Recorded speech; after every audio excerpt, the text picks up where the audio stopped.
හරි. එතන කියන්නේ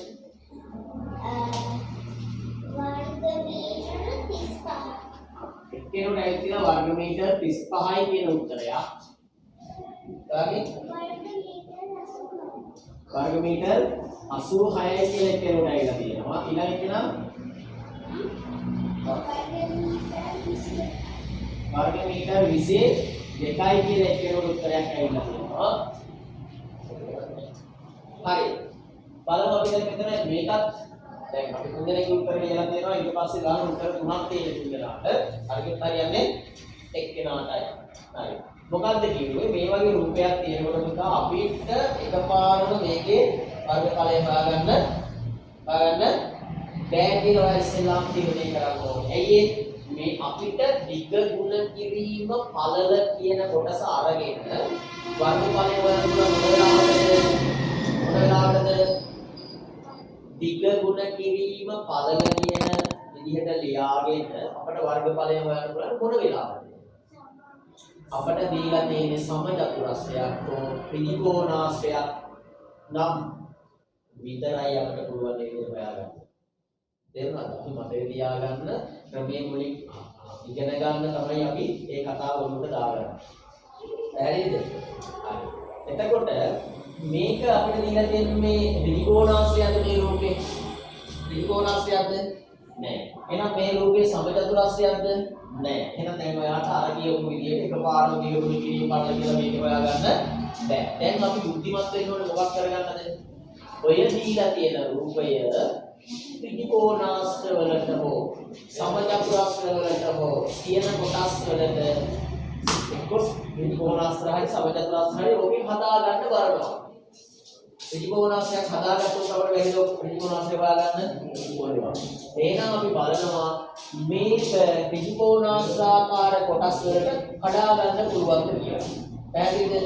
එතකොට අපිට තේරෙනවා මෙන්න මේ ඉර මෙන්න මෙහෙම දික් කරලා ගත්තොත් උදා මෙතන ඉඳලා මෙහෙම දික් කරලා ගත්තොත් අපිට මේකේ හම්බ වෙනවා ත්‍රිකෝණාශ්‍ර දෙකක්. මේ එක ත්‍රිකෝණාශ්‍රයක් මේක තවත් ත්‍රිකෝණාශ්‍රයක්. පැහැදිලිද?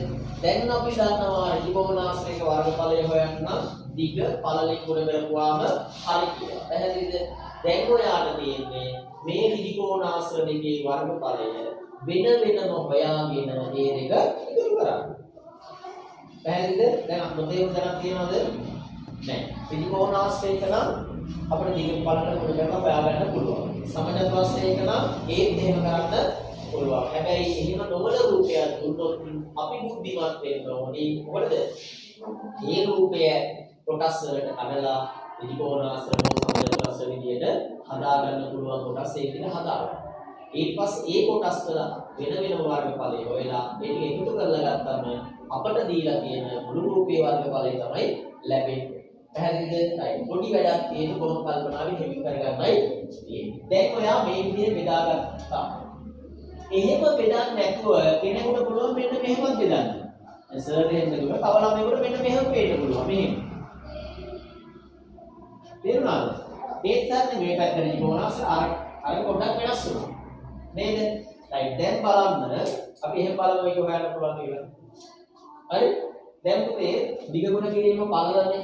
right එහෙනම් මේකේ දිග කීයද? මීටර් 10යි. මීටර් කියනවා නෑ මීටර් 10යි. මේකේ පළල කීයද? මීටර් 3යි. මීටර් 3යි. එහෙනම් වර්ගඵලය හොයන්නේ කොහොමද? දිග පළලෙන් ගුණ කරනවා. එහෙනම් දිග 10යි පළල 3යි 10 වරක් 3 30යි කියලා උත්තරයක් එනවා. මෙන්න මේ සර්ගේ අත ගෙනියන කොටසේ ඒ ත්‍රිකෝණාශ්‍ර කොටසේ වර්ගඵලය වර්ග මීටර් 30යි කියලා හොයාගන්න පුළුවන්. පැහැදිලිද? right දැන් ඔයා ඒක දන්නවා. ඊට පස්සේ දැන් ඉතුරුලා තියෙන මෙන්න මේ කොටස. මේ කොටස නේද? ඔව් මේ කොටස ඉතුරුලා තියෙන්නේ. ඔන්න එතන දිග පළල දාගන්න පොඩි කල්පනාවක් අපි ඉන්න ඕනි. ඇයි ඒ?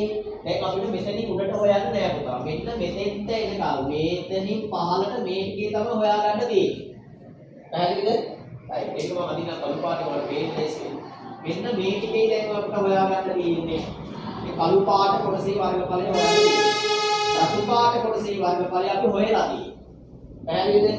දැන් හැබැයි මේ කොටසේ දිග පළල අපිට ඉස්සෙල්ලා B වලකට වරද්ද ගන්න නැතුව හදා ගන්න ඕනේ. ඕනේ. මේ 8ක් කියලා දීලා තියෙන්නේ මෙතෙන්ටද මේ ටිකද? මේ මීටර 8 මේ ටිකද? මීටර 8 මේ ටිකද? මේ ටිකද? මේ ටික නෙවෙයි මේ ටික.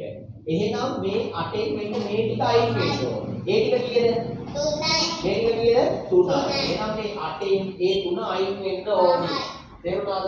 එතකොට අපි දැනගන්න පුළුවන් මෙන්න මේ ඉරේ දිග. මේ සර් අපිට මේ කොටසේ දිග 5යි කියලා. මම මේක මේ පැත්තෙන් දාගන්න මේ දිග 5යි කියලා මෙතන ලියාගන්න. හොඳයි? 5යි. ඒක උඩට පැහැදිලිනේ. දැන් මේ ටිකේ දුර තමයි ගන්න තියෙන්නේ. ඒක කීයක් වෙන්න පුළුවන්ද? 3යි.